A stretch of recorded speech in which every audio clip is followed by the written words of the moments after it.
Welcome to Story Time with Louie and Sophie. We have 2 more days of Ramona the Pest and then we will be done. So we left off with Ramona getting down on the floor of the car so she would not be seen. Later that afternoon, Beezus brought Mary Jane home from school to play. "How did you like kindergarten today, Ramona?" asked Mary Jane in a bright, false tone. It told Ramona all too clearly that she already knew Ramona had not gone to kindergarten. "Why don't you shut up?" asked Ramona. "That wasn't very nice, was it?" "I'll bet Henry Huggins isn't going to want to marry a girl who hasn't even finished kindergarten," said Mary Jane. "Oh, don't tease her," said Beezus, who might laugh at her sister herself, but was quick to protect her from others. Ramona went outside and rode her 2-wheeled lopsided tricycle up and down the sidewalk for a while before she sadly removed Miss Binny's red ribbon, which she had woven through the spokes of her front wheel. On the second morning, Mrs. Quimby took a dress out of Ramona's closet without a word. Ramona spoke. "I'm not going to school," she said. "Ramona, aren't you ever going back to kindergarten?" Mrs. Quimby asked wearily, tired voice. "Yes," said Ramona. Mrs. Quimby smiled. "Good, let's make it today." Ramona reached for her play clothes. "No, I'm going to stay away until Miss Binny forgets all about me, and then when I go back, she'll think I'm somebody else." Mrs. Quimby sighed and shook her head. "Ramona, Miss Binny is not going to forget you." "Yes, she will," insisted Ramona. "She will if I stay away long enough." Some older children on the way to school shouted, "Drop out," as they passed the Quimby's house. The day was a long, long one for Ramona. She drew some more seat work for herself, and afterward there was nothing to do but wander around the house, poking her tongue in the hole where her tooth was, while she kept her lips tight shut. That evening her father said, "I miss my little girl's smiles." Ramona managed a tight-lipped smile that did not show the gap in her teeth. Later she heard her father say something to her mother about, "This nonsense has gone on long enough," and her mother answered with something about Ramona has to make up her own mind she wants to behave herself. Ramona despaired. And when you despair, you are filled with sadness. So Ramona despaired. She was filled with sadness.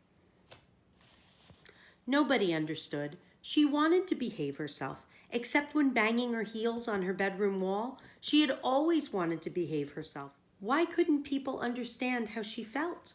She had only touched Susan's hair in the first place because it was so beautiful. And the last time? Well, Susan had been so bossy she deserved to have her hair pulled.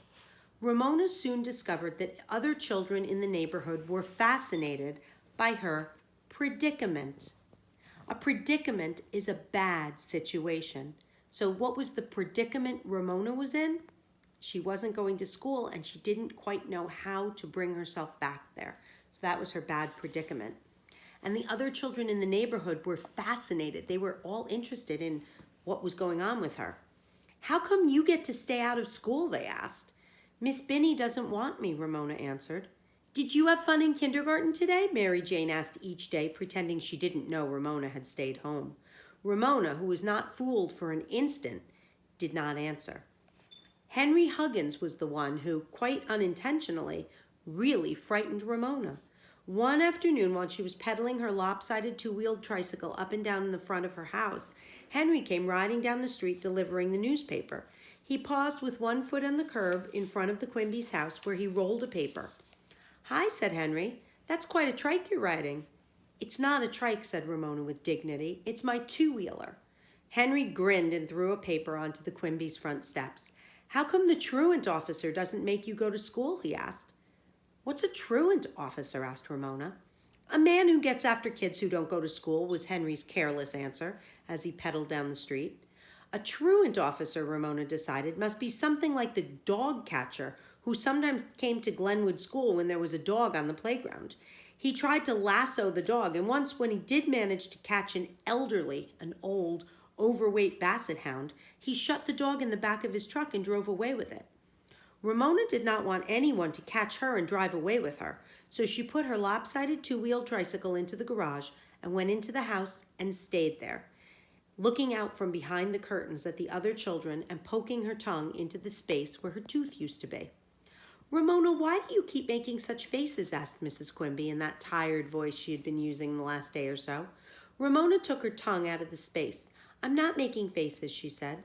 Pretty soon her grown-up tooth would come in without the tooth fairy paying a visit, and no one would ever know she had lost a tooth. She wondered what Miss Binny had done with her tooth. Thrown it away, most likely. The next morning, Ramona continued to draw rows of 3 pictures, circle 2, cross out 1, but the morning was long and lonely. Ramona was so lonely she even considered going back to kindergarten, but then she thought about Miss Binny, who did not like her anymore and might not be glad to see her. She decided she would have to wait much, much longer for Miss Binny to forget her. When do you think Miss Binny will forget me? Ramona asked her mother. Mrs. Quimby kissed the top of Ramona's head. I doubt if she will ever forget you, she said. Not ever, not as long as she lives. And that is where we're going to end today. And tomorrow we will finish Ramona the Pest. Have a wonderful day from me, from Sophie, and from Louie.